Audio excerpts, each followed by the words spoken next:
Yesu asifiwe. Mwambie mwenzio leo tuna ujumbe mzuri kwa ajili ya watu wa mji huu. Bwana Yesu atukuzwe. Bwana Yesu atukuzwe. Ujumbe wangu unasema hivi: mkatae mwajiri huyu mbaya.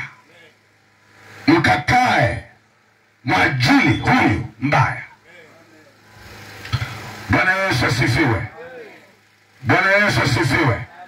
Hebu tengeneza picha.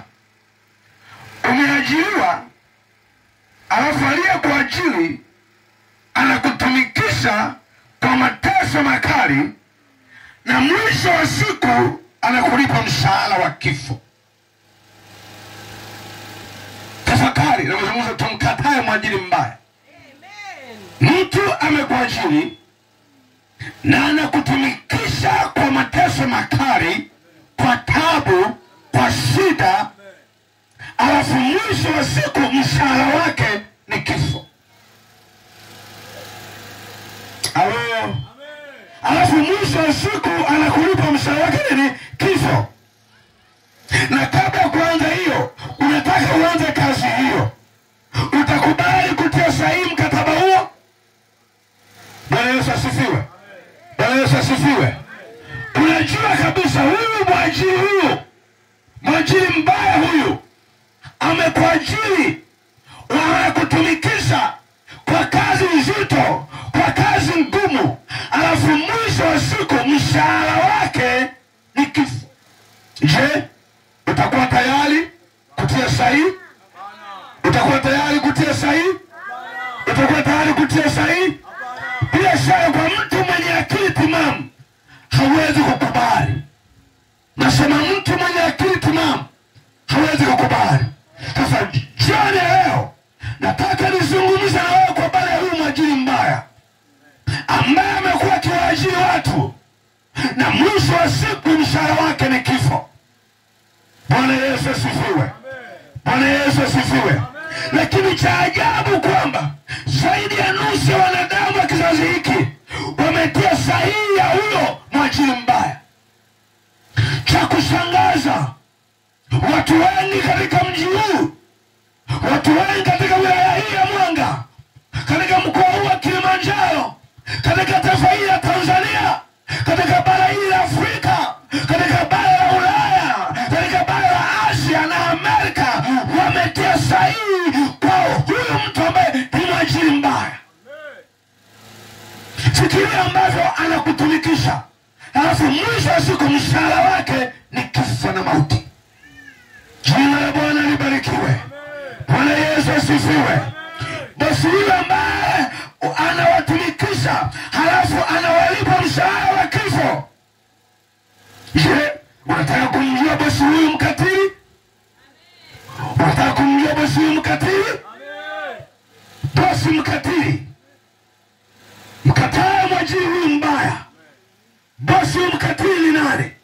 Leo nitazungumza na wewe, halafu uchague ikiwa ulitia sahihi, uko tayari kuvunja huo mkataba. Bwana Yesu asifiwe. Bwana Yesu asifiwe. Bwana Yesu asifiwe. Mungu wetu asifiwe. Na tena mwenye mshahara mbaya wa kifo, Biblia imemtaja ni nani? Bosi huyu mkatili na mwenye mshahara mbaya wa kifo. Hebu tuanze na andiko la kwanza. Andiko la kwanza Yohana. Nataka tuangalie andiko la kwanza la Yohana sura ya 8. Yohana sura ya 8 mstari wa 34 na 35. Na Warumi sura ya 6 mstari wa 23. Tutamjua mwajiri huyu mbaya ni nani. Amen. Nimekuletea habari njema jioni leo, na kukuambia kazi ya mwajiri mbaya ambaye amekuwa akiajiri watu na mshahara wake anawalipa kifo. Na leo kama utakubali kusikia sauti hii, ukubali kuvunja huo mkataba, na kuambia huo mkataba wako na huo mwajiri mbaya utaondoka na utapata mkataba wa mwajiri mpya. Amesema nalikuja ili watu wawe na uzima, wawe na hotele. Wako waajiri wawili. Mwajiri mmoja alikuja kuua, kuchinja, kuharibu na kuangamiza, lakini mwajiri wa pili amekuja kuleta uzima na uzima hele. Jina la Bwana libarikiwe. mwajiri huyu? Unataka nani akuajiri? Umekubali kutia sahihi kwa mwajiri mbaya ambaye mshahara wake ni kifo? Au unavunja ule mkataba na ukubali kuchukua kwa bosi ambaye yeye alikuja ili akupa uzima, na si uzima tu, uzima tele hata baada ya kufa kwako? Pigia Yesu makofi, haleluya. Bwana Yesu asifiwe. Sasa hebu nisome kitabu cha Yohana sura ya 8 na ule mstari wa 34 na 35. Biblia inasema hivi: Yesu akajibu, amini amini nawaambia, kila atendaye dhambi ni mtumwa wa dhambi. Kila atendaye nini? Kwa nini?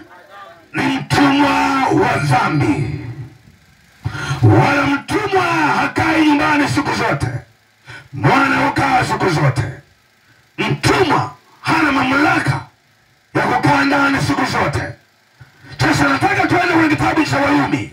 Warumi sura ya 6 na mstari wa 23. Warumi sura ya 6 na mstari wa 23.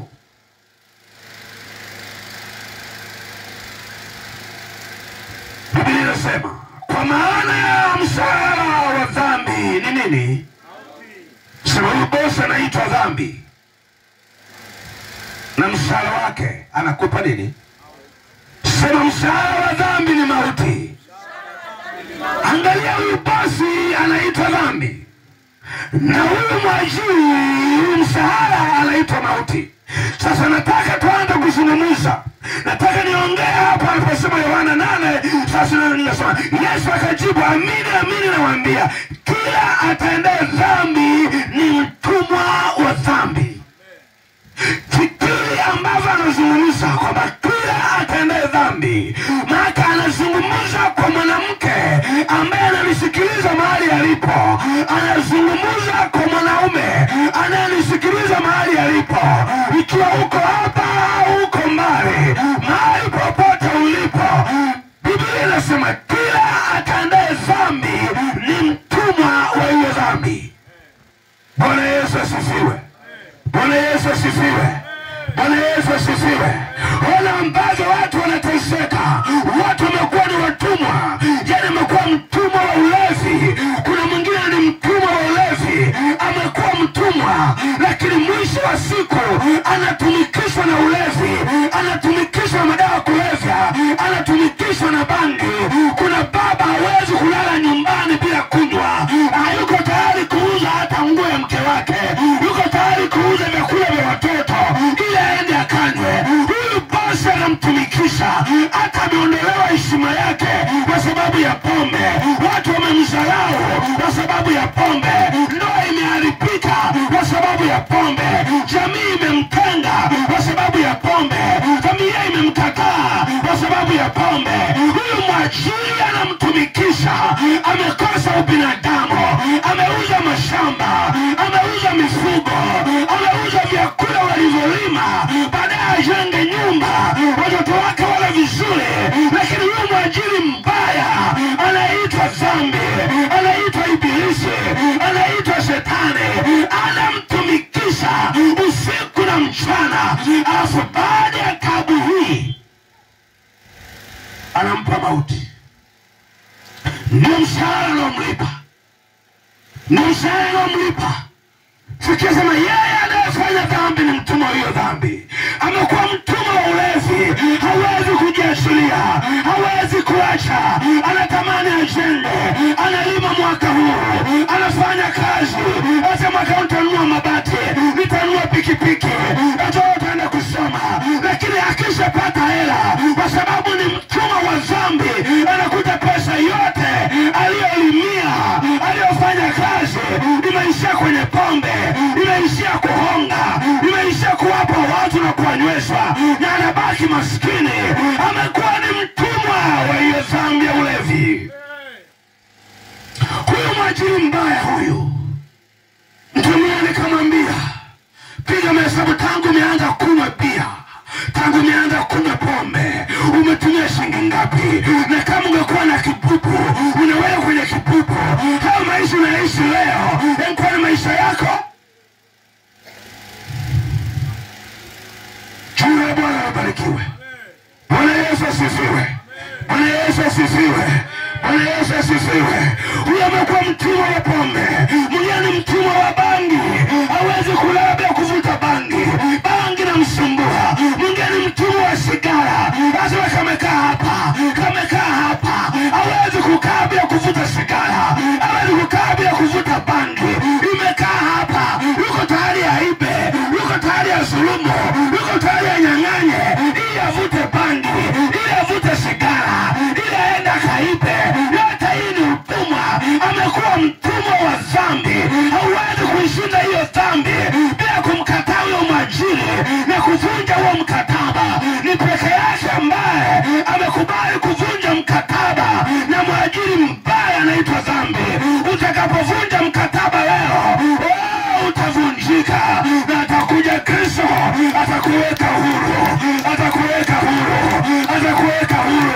Hautatumia pesa kuhonga, hautatumia pesa kwenda kunywa pombe, utakula chakula kinywa watoto wako, ndoa yako itakuwa salama, watoto wako watakuwa salama, na maisha yako yataongezeka. Bwana Yesu asifiwe. Hebu fikiria, umeandika hatari kwa afya yako. Hatari kwa afya? Hatari kwa afya? Alafu mtu msomi anavuta. Hatari kwa afya? Alafu amekataa.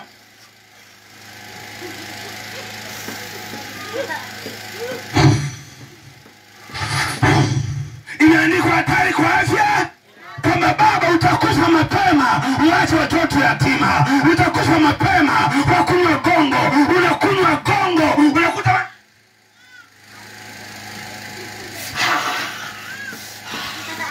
anapoiweka moyoni, kama kuingia tu hapa ni kali, inaenda kuharibu mapafu, inaenda kuua mapafu. Huyu ni mwajiri mbaya, amekutumikisha na huo ulevi wa gongo, amekutumikisha ulevi madawa ya kulevya. Kila atendee dhambi ni mtumwa wa hiyo dhambi.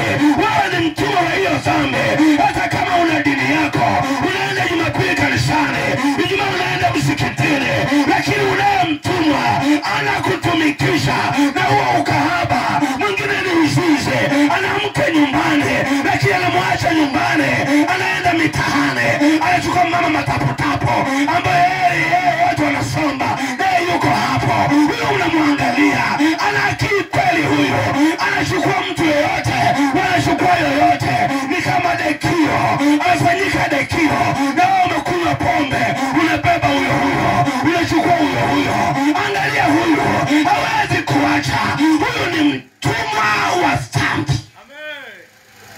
Anatumikishwa na mwajiri mbaya, anaitwa dhambi, anaitwa ibilisi, wala hana huruma. Wengine wanamkataa Yesu, wengine wanamkataa Yesu, hawataki kabisa kumsikiliza.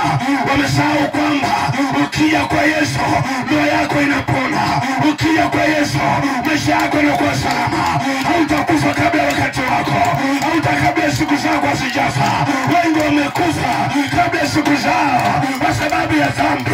Wengi wameuawa kabla siku zao kwa sababu ya dhambi. Wametumikishwa na huyu dhambi, wamekuwa watumwa hiyo dhambi.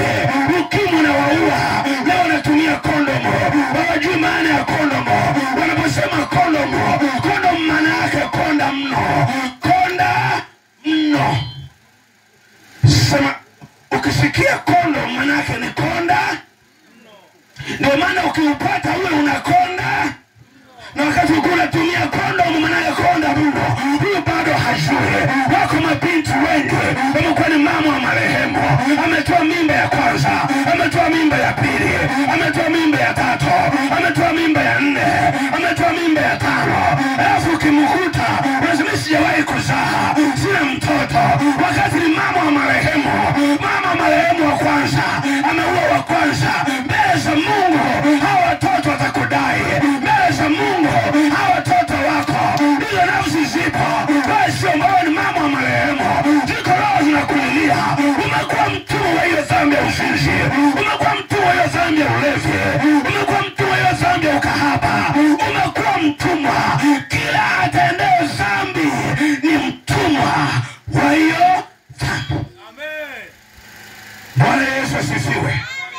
Kanisa Bwana asifiwe. Kanisa Bwana asifiwe. Mwingine dhambi ya uchawi, anashindwa kuacha uchawi, saizi anakaa anasinzia.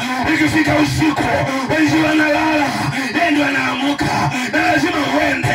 Hata kama kuna mvua, hata kama kuna baridi, kwa anaenda uchi, wanakusanyika huko. Hiyo sio ombi, ni lazima. Hata kama unaumwa, watakupitia ndugu zako, wanapeka ukisikia unaamka huko umekasirika, unapaa unaenda kuminya watu, unaenda kuua watu.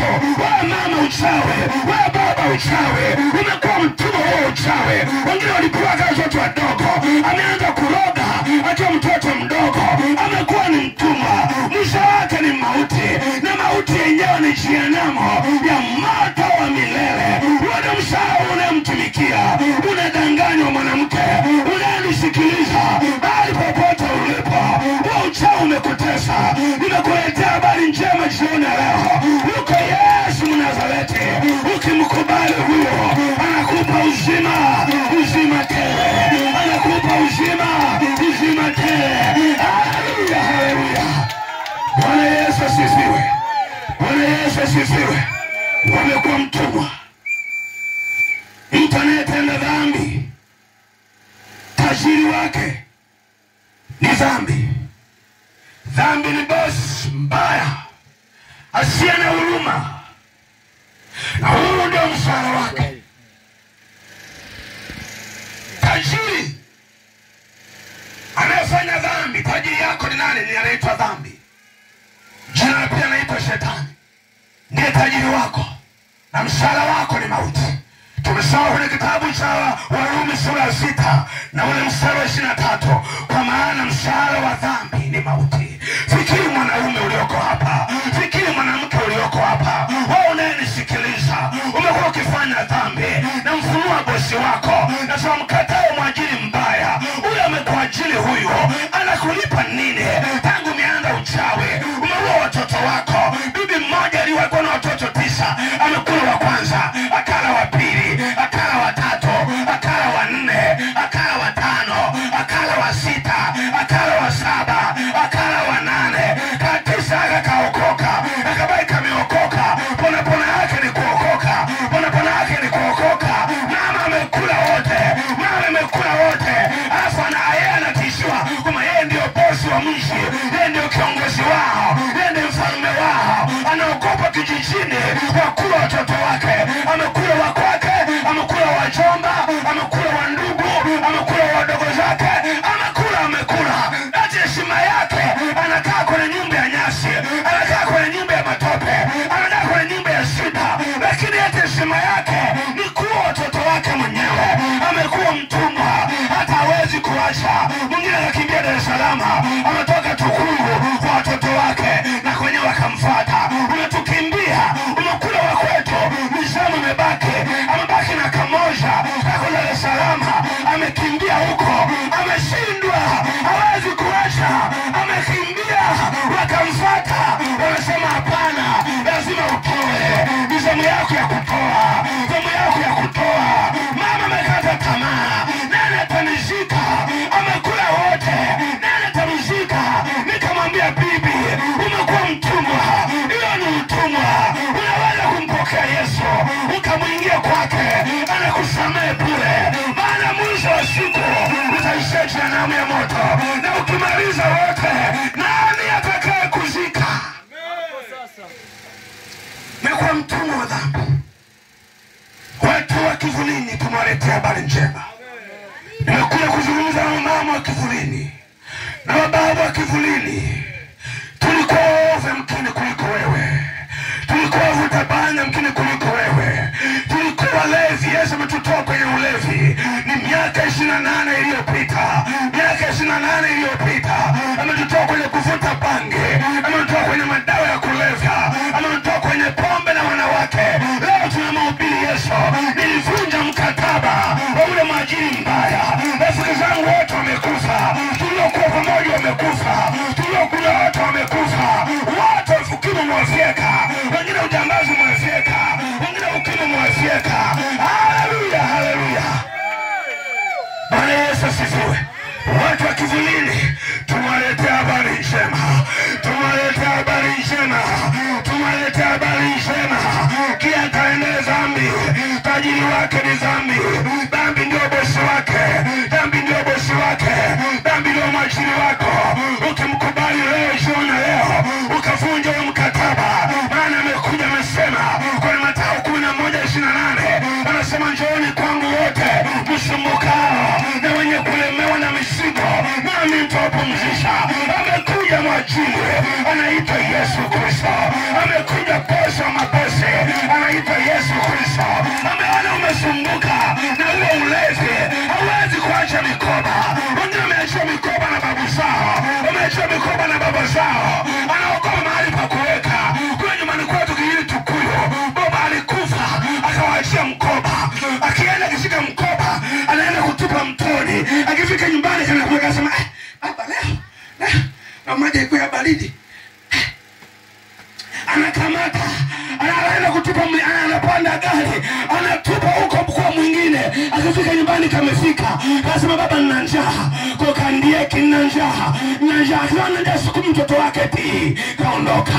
Huyu baba anataka kimbia ache, anataka kimbia ende. Akienda kwa waganga na mdanganya. Amepewa mkoba na babu yake hayupo, alishaondoka. Ni mkoba na huo watoto, unaua mifugo, unaua kazi yake. Hana pa kupata, tukampelekea habari. Yesu anasema njooni kwangu wote mnaosumbuka, uko mzigo unakusumbua, unao mkoba, umeshinda upeleke wapi? Tuko mahali hapa. Ukimkubali Yesu leo, tutauchoma mbele yako, utateketeza mbele yako, na wewe utakuwa huru, na wewe utakuwa huru, na wewe utakuwa huru.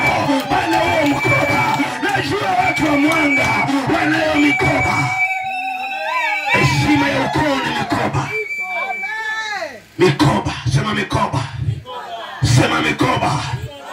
Mkoba wa babu, mzaa babu, babu yake na babu, mzaa babu, babu.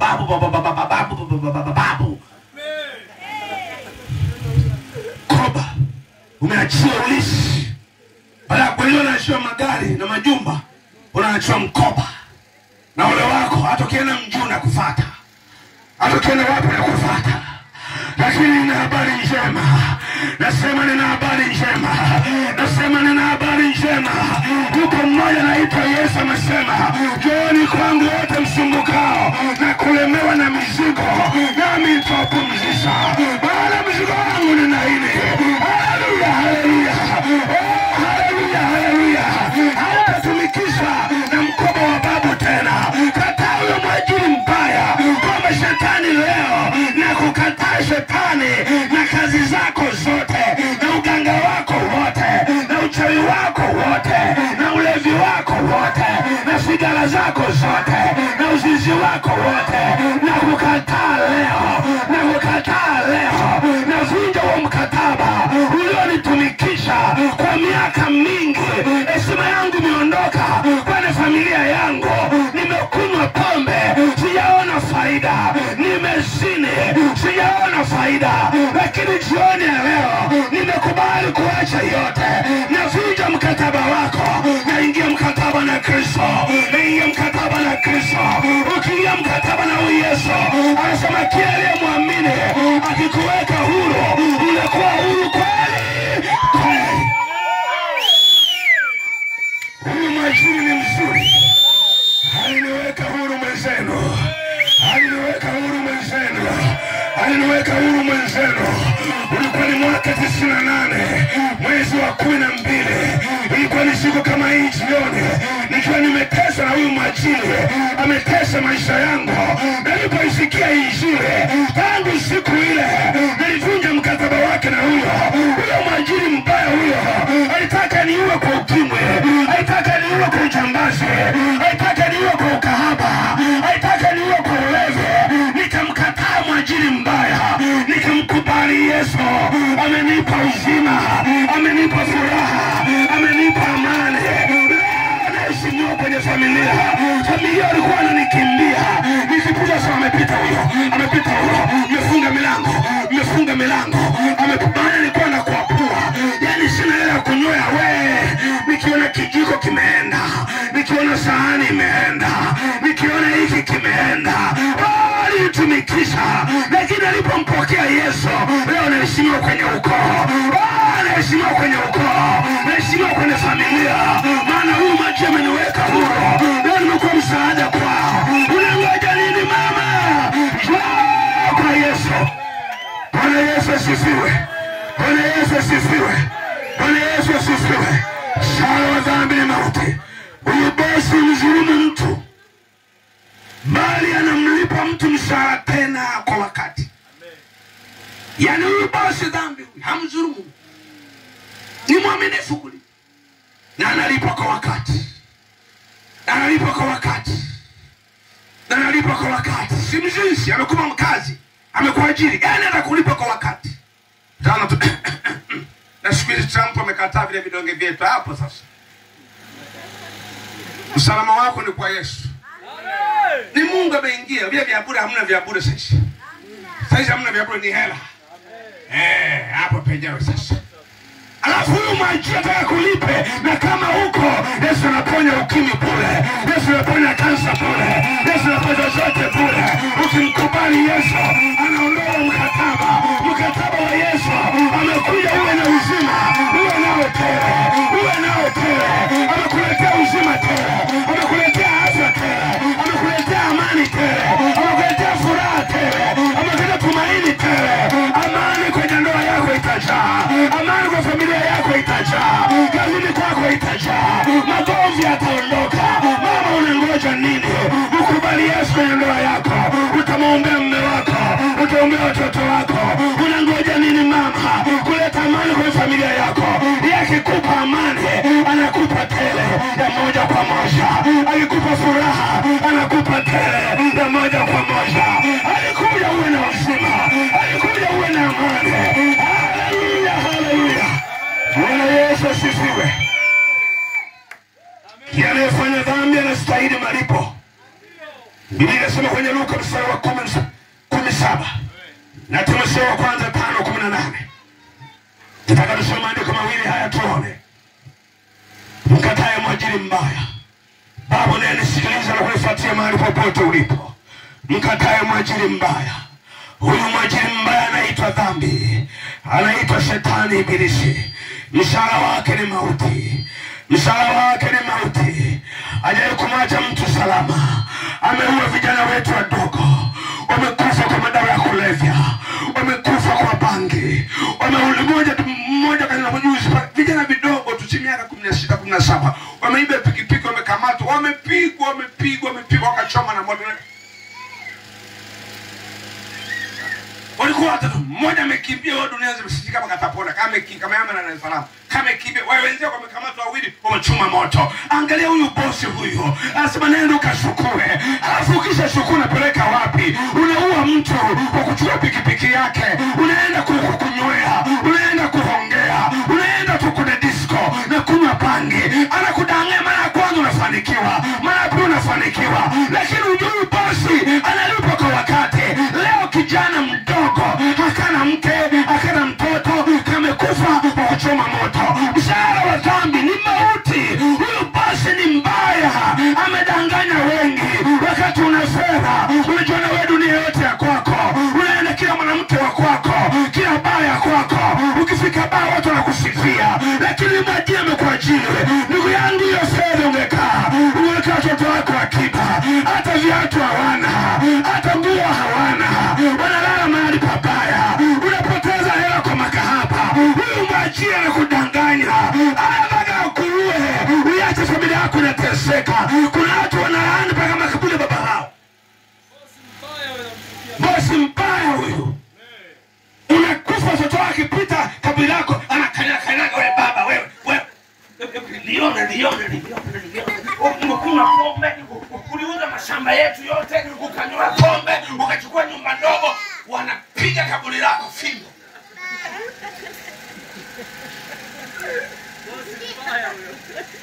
Yaani umekufa, wanaanga hii shamba ni kwa la kwetu hivi. Baba aliuza, alifanya nini? Alinywea.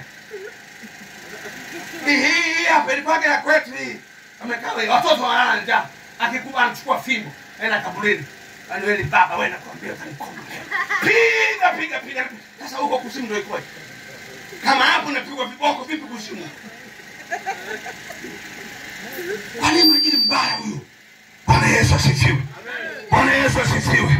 Kanisa Bwana asifiwe. Kanisa Bwana asifiwe. Jamani Bwana asifiwe.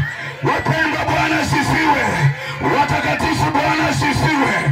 Watakatifu Bwana asifiwe. Pigia Yesu makofi.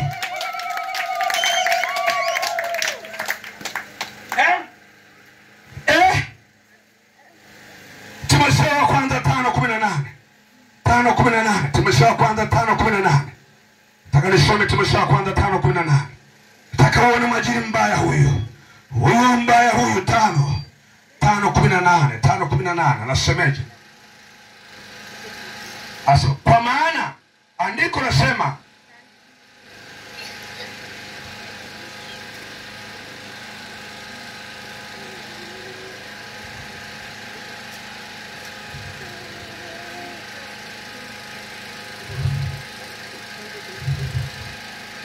Bwana Yesu asifiwe. Naona hapa nimeandika vibaya, sio hilo. Haleluya. Dhambi inaua. Dhambi inaua. Dhambi inaua. Dhambi inaua. Dhambi inaua ndugu yangu. Imeua wasomi dhambi. Dhambi haina huruma. Maprofesa wameenda na elimu zao. Madaktari wameenda na elimu zao. Dhambi inaua matajiri. Dhambi inaua maskini. Dhambi inaua wasomi. Dhambi inaua wasiosoma. Wapendwa, dhambi inaua. Watakatifu, dhambi inaua. Dhambi ni mbaya. Dhambi ni mbaya. Mshahara wa dhambi ni mauti. Ikiwa anayefanya dhambi amesoma, dhambi inampeperusha na muua. Ikiwa anayefanya dhambi ni daktari, tumezika madaktari, tumezika maprofesa, tumezika mainjinia kwa sababu ya dhambi. Tumezika wazuri, tumezika wabaya, tumezika weupe, tumezika weusi, tumezika watu wa kila aina kwa sababu ya dhambi. Baba, niseme kwa ajili yako. Kwa nini ufe kabla wakati wako? Kwa nini ufe kabla wakati wako? Dhambi imeua wenye dini na wasio na dini. Dini yako haikusaidii. Mbona mama una dini? Mbona baba una dini? Lakini dhambi inakuangamisha. Dhambi haishagui. Anaweza kawa ni paroko, anaweza kawa ni mtume, anaweza kawa ni nabii, akawa anateswa na dhambi. Nimekuletea habari njema leo. Yuko Mwokozi anaitwa Yesu. Anasema njooni kwangu wote mnaosumbuka na kulemewa, nami nitawapumzisha. Nami nitawapumzisha. Nami nitawapumzisha. Nami nitawapumzisha. Haleluya, haleluya. Bwana Yesu asifiwe. Bwana Yesu asifiwe. Bwana Yesu asifiwe. Dhambi inaua. Inaua mdogo, inaua mkubwa. Dhambi inaua, haichagui. Haichagui, dhambi inaua. Inaua walio na wake na wasio na wake. Inaua vijana wadogo. Kama nikwambia ni watoto wadogo wawili wamechoma moto juzi. Leo yako jehanamu ya moto, wanateseka. Ficha yao imeishia hapo. Dhambi inaua wazee, inaua vijana wadogo. Madawa kulevya na waua. Wanajinyonga kwa sababu kaachwa na binti, kaachwa na kijana. Wanakunywa sumu, wanakufa. Huyu majini ni mbaya. Analipa kwa wakati, wanajawahi kumdhulumu mtu. Mshahara wa dhambi ni mauti. Kwa nini usikubali Yesu jiona leo? Kwa nini usikubali kugeuka jiona leo? Kwa nini usikubali kurudi kukataa mkataba? Vunja huo mkataba. Unaweza ukavunja kwa kinywa chako, kwa kumkataa kwa kinywa chako, kwamba shetani sikia, na kukataa leo na kazi zako zote na ujinga wako wote, na mkubali Yesu leo au Bwana Mwokozi wa maisha yangu. Yeye amesema njooni kwangu wote msumbukao na kulemewa na mizigo, mimi Mungu nitawapumzisha. Njoo upumzike. Liko pumziko kwa Kristo. Liko pumziko kwa Mungu. Liko pumziko kwa Mwokozi. Liko pumziko kwa Bwana. Bwana Yesu asifiwe. Haleluya, haleluya. Unataka pumziko, mkatae mwajili mbaya. Mkatae mwajili mbaya. Hebu tuangalie kwenye Isaya 59 mstari wa 2. Lakini maovu yenu yanafarakanisha ninyi Mungu, wala dhambi zenu zinahusisha ukionyesha uso wake atataka kusikia. Hebu fikiria yale mahusiano madogo na Mungu. Kwa sababu ya dhambi Mungu amejitenga mbali na wewe. Anasema ni dhambi zenu zimewafakanisha na Mungu. Mama, ushauri wako Mungu amefarakana wewe kwa sababu ya uzinzi wako, kwa sababu ya ulevi wako, kwa sababu ya pombe zako, kwa sababu ya uongo wako. Mmefarakana na Bwana, mmefarakana na Mungu. Yesu amekuja kwako leo, ameleta habari njema kwa ajili yako. Kwa nini uteseke? Mwanzo sura ya 4 mstari wa 7 anasema dhambi iko mlangoni inapotea, yakupasa ushinde. Mama, dhambi iko mlangoni inakotea, mauti iko mlangoni inakotea. Ni kwa umefanya uovu, kwani umebaki mpaka leo? Ni neema ya Bwana ilikuwepo, ametutuma leo. Tumeacha nyumba zetu, tumeacha vitu vyetu, tumekuja katika mji huu. Ni upendo wa Mungu kiasi gani amekubakia siku chache tu. Liko tumaini. Dhambi iko mlangoni inakotea, yakupasa ushinde. Iko mauti mlangoni, kipo kifo mlangoni. Huyo alikuja kuua. Shetani kazi yake ni kuua, kazi yake ni kuharibu. Anataka haribu ndoa yako kwa sababu ya ulevi, anataka haribu ndoa yako kwa sababu ya uzinzi, anataka haribu familia yako. Amekuja kuharibu. Huyu sifa yake ni kuharibu, kazi yake ni kuua. Ataua maisha yako, ataua hatima yako, ataua utu wako, ataua watoto wako, ataua mbe wako, ataua watu wataisha, maana ndio kazi yake. Lakini nina habari njema, yuko Kristo amekuja jioni leo. Ukimkubali hapa utapata uzima, ukimkubali hapa utapata tumaini, ukimkubali hapa utapata uzima, utapata tumaini, utapata tumaini, utapata tumaini, utapata tumaini. Jina la Bwana libarikiwe. Amen. Bwana Yesu asifiwe. Amen. Bwana Yesu asifiwe. Amen.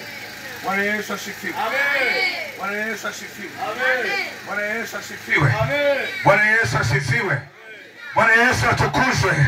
Jamani, pigia Yesu makofi. Pigia Yesu makofi.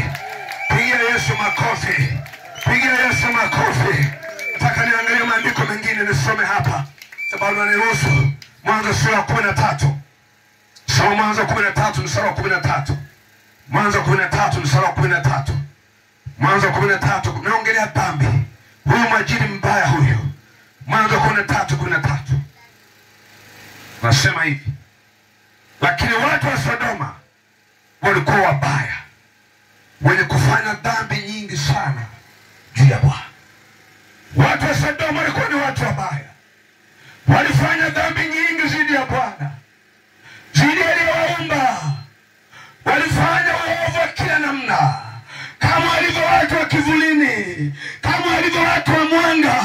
Wamekuwa ni watu wabaya, wameua, wamefanya dhambi nyingi, wamekula, wamekunywa, wamejisahau kwa ajili ya Mungu aliyewaumba. Mungu amewapa bonde zuri, mnalima mipunga, Mungu amewapa maji, lakini mnamlipa mabaya. Amekupa fedha, amekupa ulivyo navyo.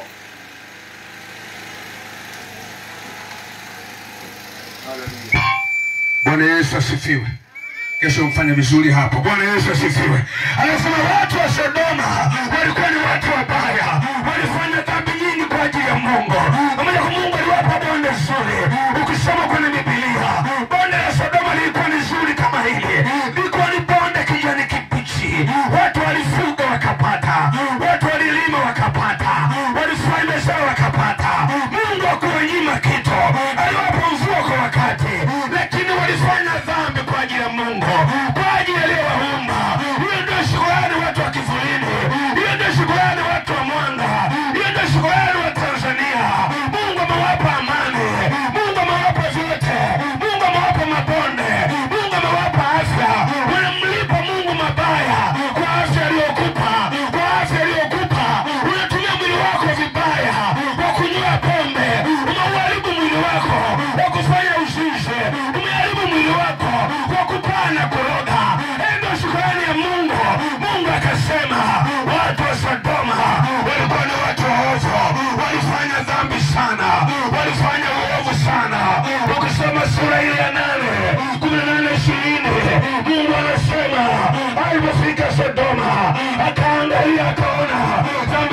zao zimefika mbinguni, dhambi zao zimefika mbinguni. Watu wa Sodoma dhambi zilikuwa nyingi, uovu wao ukafika mbinguni. Mungu akashuka atazame, akawaangamiza watu wa Sodoma, watu wa kivulini. Na habari njema kwa ajili yenu.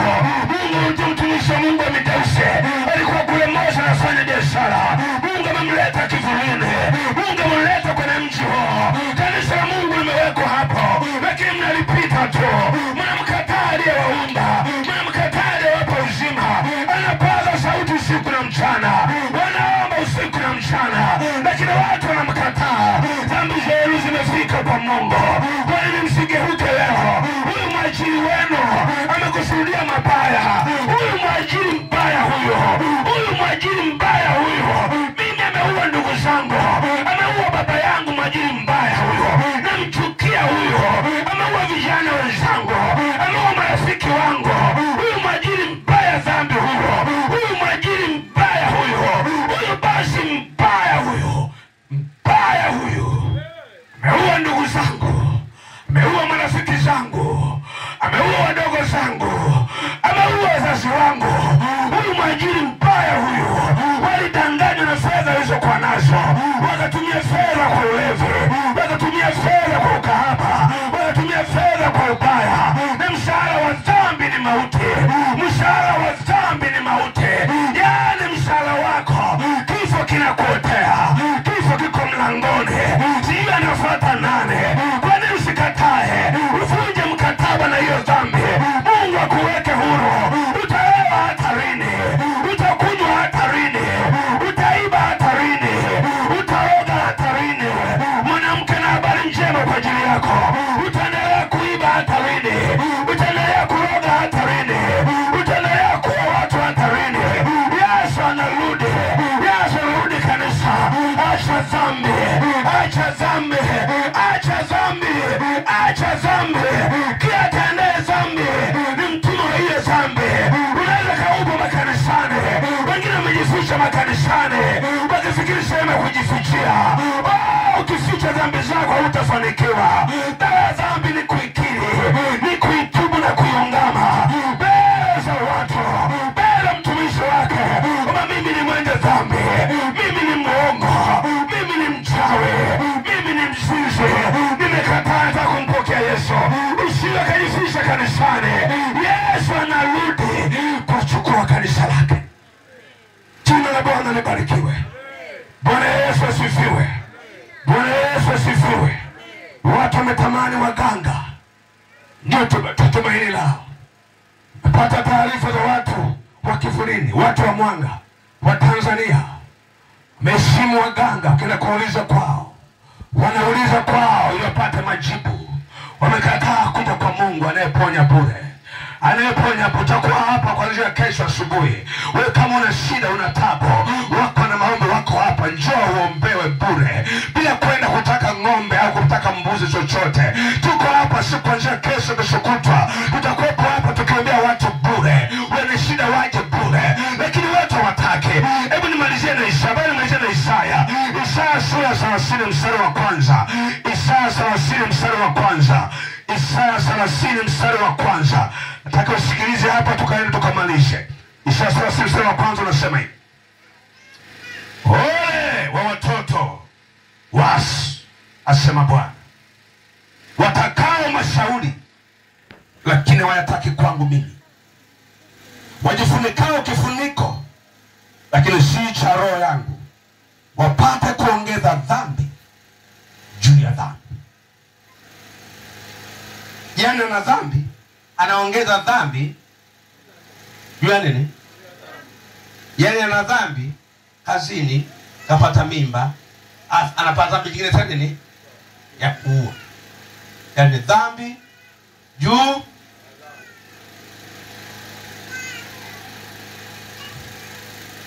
Wanatoka, amefanya dhambi, anaenda kwa mganga tena kutaka mashauri. Nataka uniangalizie Bwana, pesa yangu haiendi, mbona kilimo sipati. Yaani wanataka mashauri, baada ya kutaka kwa Mungu aliyewaumba, wanaenda kwa waganga. Asema yeye watoto waasi, ninyi ni waasi nyinyi. Mungu amekupa afya, Mungu amekupa uzima,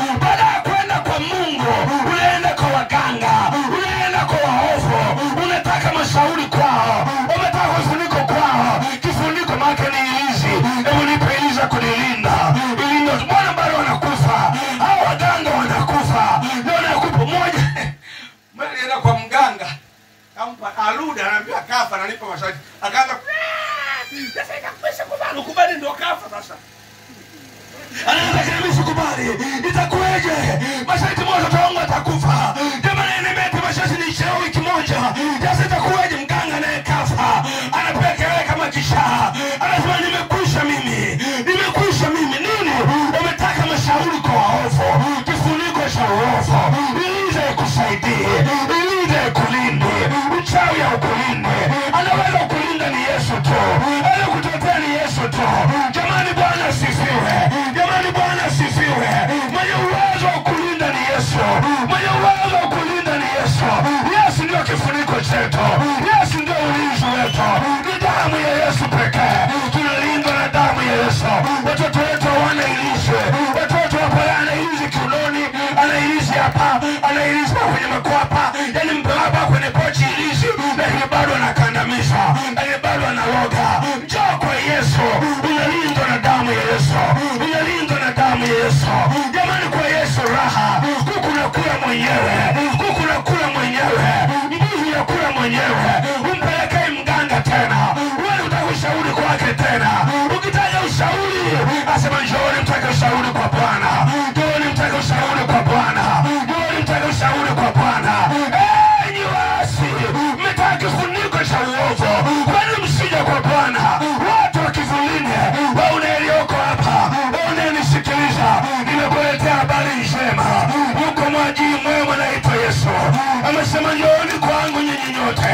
Na wewe pia njoo. Hata kama ni muovu njoo. Hata kama umeua watoto wangapi njoo. Asa kwenye Saa 1:18. Dhambi zenu zitakuwa nyekundu. Zitakuwa nyeupe kama theluji. Haijalishi umetoa mimba ngapi. Haijalishi umeua wangapi. Haijalishi umeroga wangapi. Haijalishi umekunywa vingapi. Haijalishi. Ukimkubali Yesu leo mama, unapata uzima bure. Unapata msamaha bure. Unaenda kusamehewa dhambi zako. Kwa nini uendelee kuteseka? Kwa nini uendelee kuteseka na uchawi? Kwa nini uendelee kuteseka na hiyo pemba? Na hayo mikoba na kutesa. Huwezi kuiacha. Wewe umetishiwa. Ukiacha unakufa. Njoo kwa Yesu bure. Njoo kwa Yesu bure. Njoo kwa Yesu bure. Njoo kwa Yesu bure. Bwana Yesu asifiwe. Nataka tusimame pale ulipo. Simame pale ulipo. Kama uko tayari kumkataa mwajiri mbaya. Huyu mwajiri mbaya dhambi huyo. Unataka kumkataa mwajiri mbaya. Unataka kumkataa mwajiri mbaya. Unaweza ukasogea mbele. Usogea mbele hapa. Tumwambie Yesu mkatae. Anasema ukisema una dhambi unajidanganya mwenyewe. Anasema una dhambi unajidanganya. Ujoni wote tuje mbele. Wote tuje mbele. Tumwambie Yesu tunakataa mwajiri mbaya huyo. Kwa nini tuteseke? Kwa nini uendelee kuteswa na mapepo? Uendelee kuteswa na wachawi, uendelee kukuminya. Kwa nini wachawi wakuminye? Kwa nini wachawi wakutese? Kwa nini wachawi wakusumbue? Kwa nini wakuangamize? Hata wewe uliye mbali, unaweza ukaja pia. Wewe ulioko hapo wote tumefanya dhambi. Tumpongeze utukufu wa Mungu. Tuko mbele za Mungu. Namna kumkataa huyu ni kumkiri Yesu. Kumkataa na kutubu dhambi. Tukitubu dhambi kwa kumaanisha, tukitubu uovu kwa kumaanisha yeye ni mwaminifu. Mkatae mwajiri mbaya huyo. Alikuja ili kuua. Alikuja ili kuangamiza. Hebu fikiri, fuma macho yako. Ukiwa hapo ulipo, fikiri umeteseka. Umepoteza vingapi? Umeharibikiwa na vingapi? Kama ni pombe zimekusaidia nini? Kama ni ukahaba umekusaidia nini? Kama ni waganga umekusaidia nini? Fumba macho yako utafakari. Huyu mwajiri mbaya, tangu umeajiriwa naye umefaidika nini? Tangu umeajiriwa naye umefaidika zaidi ya hasara. Uko tayari kumkataa? Uko tayari kumkataa? Uko tayari kumkataa huyu mwajiri mbaya? Uko tayari kumkataa huyu mwajiri mbaya? Uko tayari kumkataa? Fumba macho yako utafakari. Na habari njema kwa ajili yako. Funga macho, tafakari. Tayari kumkataa mwajiri mbaya? Amekuja kuua familia yako. Kwa shetani alikuja kuua, alikuja kuangamiza, alikuja kuharibu. Uko tayari ndoa yako iharibiwe? Na kama uko tayari ndoa yako iharibiwe, unasema leo niko tayari kumkataa mwajiri mbaya. Wewe kanyosha mkono wako pale ulipo. Nyosha mkono wako pale ulipo. Nyosha mkono wako pale ulipo. Nyosha mkono wako pale ulipo.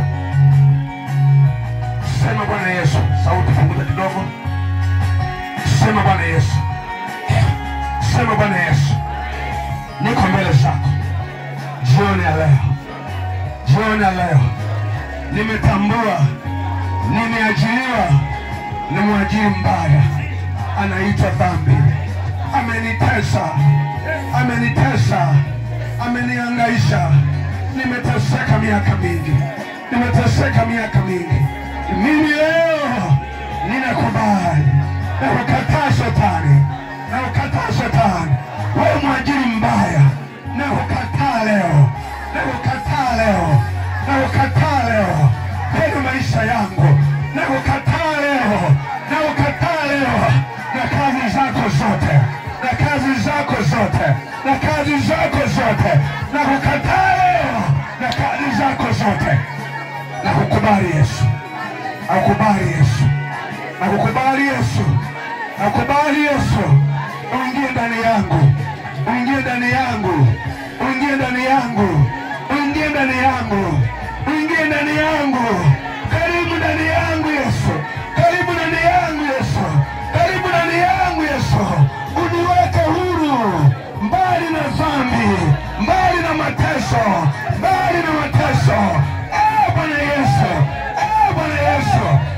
Bwana Yesu. Bwana Yesu. Bwana Yesu. Karibu ndani yangu. Karibu ndani yangu. Karibu ndani yangu. Unipe amani. Unipe furaha. Unipe uzima. Unipe furaha. Kwa jina la Yesu. Kwa jina la Yesu. Kwa damu ya Yesu. Asante Yesu.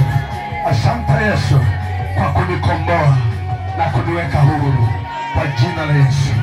Kwa jina la Yesu. Amen.